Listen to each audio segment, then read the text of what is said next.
Hello sir, very good afternoon. My name is Ankit Sharma and I am from collegedunia.com. Welcome to you on our interview series which is Thoughts on Education, where we conduct the interviews with dignitaries of various colleges like faculties, HODs, deans and directors. I would like to request you to give a brief introduction about yourself, then we will proceed the interview. Thank you very much, Ankit. It's a pleasure interacting with College Dunia. My name is Bharat Damani.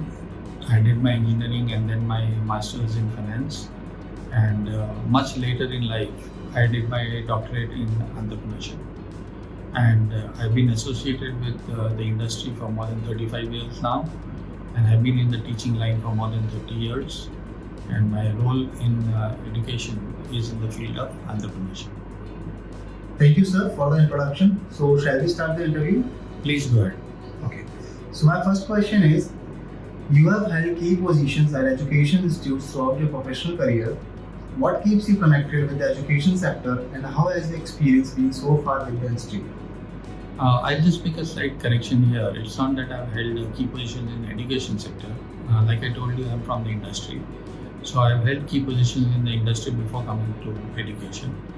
So in the industry, I've worked for more than 17 years with a couple of organizations, but in various capacities. More interestingly, I have worked for 10 years with Japanese clients. So my role there was to bring Japanese investment into India and help in whatever way possible so that they can set up businesses in India and run them successfully. Now, all this experience with startup manufacturing led me to start my own consulting practice. And I've been a consultant for more than 17 years now. And this collective experience has helped me a lot all along, because along with my work experience, I was always teaching as a visiting faculty. So whatever I did in the industry, whatever I practiced in the industry, it has been my practice to bring contemporary things into the classroom, and I continue to do that even today. So because of which, when I came to Flame University, I realized that the Flame culture is quite different. And to be very honest with you, I had never imagined that I would one day become a full-time faculty member at any college. But Flame University is different. Coming here, I realized that this is a completely different university, and being a full-time faculty member at Flame is a real pleasure. And the freedom that they allow you, the innovative atmosphere that they have here, allows me to bring my industry experience into the classroom and also take the students back to the industry. That's why I'm here as a faculty member at Flame. Currently at Flame, I am the assistant dean for the MBA program and also for the postgraduate program in entrepreneurship and innovation. So that's my limited role in the education sector. Okay, thank you so much, sir. So our next question is, being the faculty of Flame University, what are your roles and responsibilities towards the students? So the biggest role is to help the students become better in life. It's not all about the curriculum, it's how to make them successful in life. So we not only ensure that the students go through the curricular part, but we prepare them for a career. Thank you, sir. So our next question is, how does the curriculum of Flame University ensure that the students are being prepared for the future? So like I said, every class that we have, we of course have the curriculum to deliver, but we also have an angle of how this particular course is going to help you in your career. So we have a lot of exposure in terms of guest lectures, in terms of assignments, in terms of discussions, case studies, which make the student think a lot. So gone are the days of rote learning, gone are the days of doing the typical assessments. It's all experiential, it's all exploratory, and that's what we do. The more students do things themselves, the better they become. Learning by doing is the mantra. Thank you, sir. It is really nice to know about your leadership style. So my next question is, how do you try to bring in a practical approach towards subjects and make it industry oriented? So we are a fully residential program, and because of that, the students are here available on campus. So what we do is we run very interesting simulations, and using these simulations, the students get a flavor of how business works in real life.